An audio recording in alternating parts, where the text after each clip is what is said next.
Assalamualaikum warahmatullahi wabarakatuh. Perkenalkan, nama saya Aulia Laksmibai dengan NIM B10111191004, kelas A pagi, Ekonomi Pembangunan, Fakultas Ekonomi dan Bisnis, Universitas Tanjung Pura.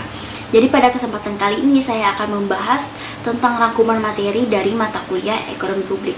Jadi langsung saja kita masuk ke pembahasan yang pertama, yaitu tentang pengeluaran pemerintah. Jadi di sini ada beberapa alasan mengapa pengeluaran pemerintah selalu meningkat. Yang pertama, adanya perang.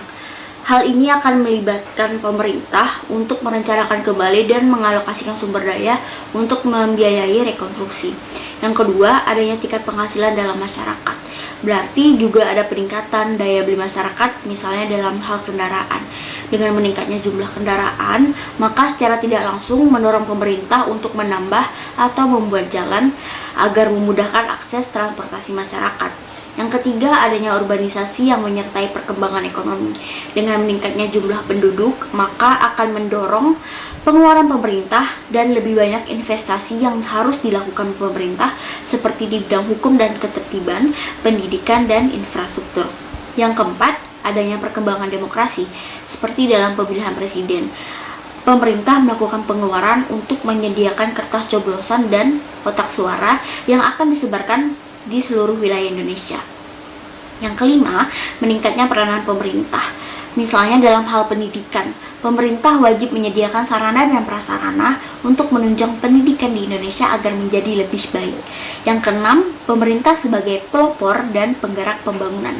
Misalnya di bidang kesehatan, pemerintah harus menyediakan dana untuk alat-alat kesehatan, obat-obatan, fasilitas rumah sakit, dan lain-lain. Yang ketujuh, timbulnya program kesejahteraan masyarakat.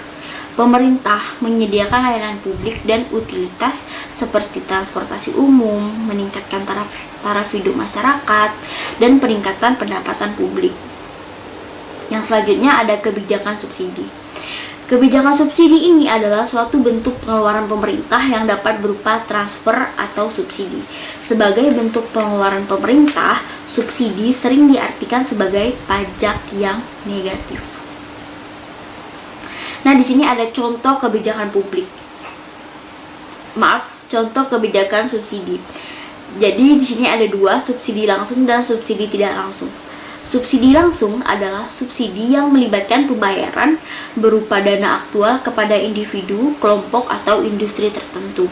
Contohnya yaitu pemberian uang tunai kepada pengusaha kecil untuk bisa mengembangkan bisnis mereka. Jadi dengan bantuan tersebut, mereka bisa merekrut lebih banyak pegawai agar bisa menghasilkan lebih banyak barang dari sebelumnya. Sementara subsidi tidak langsung adalah subsidi yang tidak memiliki nilai moneter yang telah ditentukan sehingga tidak melibatkan pengeluaran aktual. Contohnya, pemerintah memberikan potongan harga untuk bahan bakar minyak dengan produk premium. Jadi di sini premium merupakan bahan bakar minyak yang disubsidi langsung oleh pemerintah. Dengan harga bahan bakar minyak murah, maka pengeluaran masyarakat dalam hal mobilitas sehari-hari semakin terbantu. Jadi langsung saja kita masuk ke pembahasan yang kedua, yaitu penerimaan pemerintah atau pajak. Jadi di sini fungsi pajak yaitu ada dua. Yang pertama sebagai sumber penerimaan negara atau fungsi budget, dan yang kedua sebagai alat pengatur.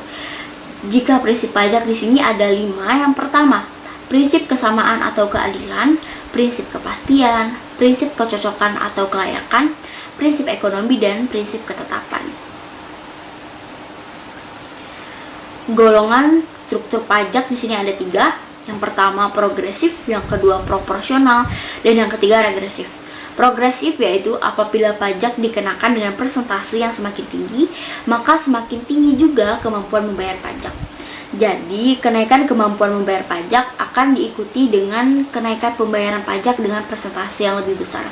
Sementara proporsional adalah apabila pajak dikenakan dengan persentase yang sebanding dengan perkembangan pendapatan setelah dikurangi dengan kebutuhan-kebutuhan esensial. Dan yang terakhir adalah regresif, apabila dikenakan dengan perkembangan yang kurang dari sebanding dengan perkembangan kemampuan membayar pajak. Jadi Dengan bertambahnya kemampuan membayar pajak, maka persentase pajak yang harus dibayar menjadi semakin kecil. Selanjutnya, pembahasan yang ketiga yaitu pengaruh pajak pada perekonomian. Pengaruh pajak di sini ada 3. Yang pertama, pengaruh pajak terhadap produksi. Pengaruh pajak terhadap produksi sebagai keseluruhan akan mempengaruhi kemampuan dan kemauan seseorang untuk bekerja, menabung, dan berinvestasi. Sementara pengaruh pajak terhadap komposisi produksi yaitu pajak dapat mengakibatkan adanya penyimpangan dalam penggunaan faktor produksi, yaitu penggunaan yang seharusnya dapat menghasilkan produksi yang maksimum menuju ke arah penggunaan yang menghasilkan produksi yang lebih sedikit. Oleh karena itu, pajak yang dikenakan sebisa mungkin tidak mengakibatkan adanya penyimpangan penggunaan faktor-faktor produksi. Yang terakhir adalah pengaruh pajak terhadap distribusi pendapatan. Tujuan pembangunan suatu negara adalah peningkatan pendapatan nasional per kapita, menciptakan lapangan pekerjaan, distribusi pendapatan yang lebih merata, dan keseimbangan dalam neraca pembayaran internasional. Pembahasan yang keempat atau pembahasan yang terakhir adalah kebijakan fiskal dan kebijakan moneter. Kebijakan fiskal adalah kebijakan atau aturan yang diambil pemerintah dalam hal penerimaan dan pengeluaran negara untuk memperbaiki kondisi, terutama kondisi perekonomian. Macam-macam kebijakan fiskal di sini ada 4. Yang pertama, pembiayaan fungsional, yaitu pembiayaan yang dilakukan pemerintah dan tidak berpengaruh langsung terhadap pendapatan nasional serta bertujuan pada perluasan kesempatan kerja. Selanjutnya yang kedua adalah pengelolaan anggaran, yaitu penerimaan dari pajak atau pinjaman serta pengeluaran negara merupakan suatu kesatuan yang utuh yang tidak dapat dipisahkan dalam rangka mewujudkan perekonomian yang baik dan stabil. Yang ketiga adalah stabilisasi anggaran otomatis, yaitu kebijakan anggaran harus mengatur pengeluaran pemerintah. Hal ini dilihat dari perbandingan antara hasil dan biaya yang dikeluarkan untuk suatu proyek pembangunan yang akan dibiayai dengan APBN. Dengan demikian, keseimbangan anggaran dapat terjadi dengan sendirinya. Dan yang terakhir ada anggaran belanja seimbang, yaitu melalui kebijakan ini pemerintah menyesuaikan pengeluaran dan belanjanya. Hal ini disesuaikan dengan penerimaan yang dimiliki negara, sehingga antara penerima dan pengeluaran itu sama dan berimbang.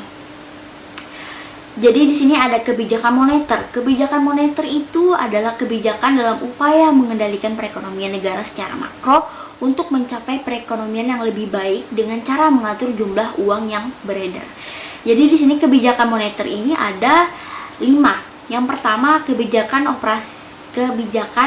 operasi pasar terbuka, yaitu untuk mengurangi atau menambah jumlah uang yang beredar di pasaran dengan cara menjual sertifikat Bank Indonesia atau membeli surat berharga di pasar modal. Yang kedua, ada kebijakan diskonto, penambahan atau pengurangan jumlah uang dengan cara mengubah diskonto bank umum. Yang ketiga, ada kebijakan cadangan kas, yaitu kebijakan di mana bank sentral bisa menaikkan atau mengurangi cadangan kas. Yang keempat, yaitu ada kebijakan kredit ketat.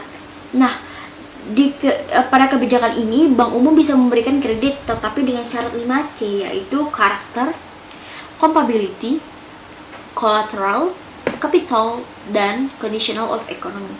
Dengan adanya kebijakan ini, maka peredaran uang bisa diawasi. Dan yang terakhir ada kebijakan dorongan moral. Kebijakan ini dilakukan oleh bank sentral dan mengeluarkan surat, pidato, pengumuman, dan lain-lain yang berupa ajakan kepada bank umum atau pelaku moneter lainnya. Isinya adalah ajakan dan larangan menahan pinjaman tabungan ataupun melepas pinjaman tabungan. Jadi berakhirlah pembahasan yang saya jelaskan. Mohon maaf jika ada pembahasan yang kurang atau ada pembahasan yang keliru.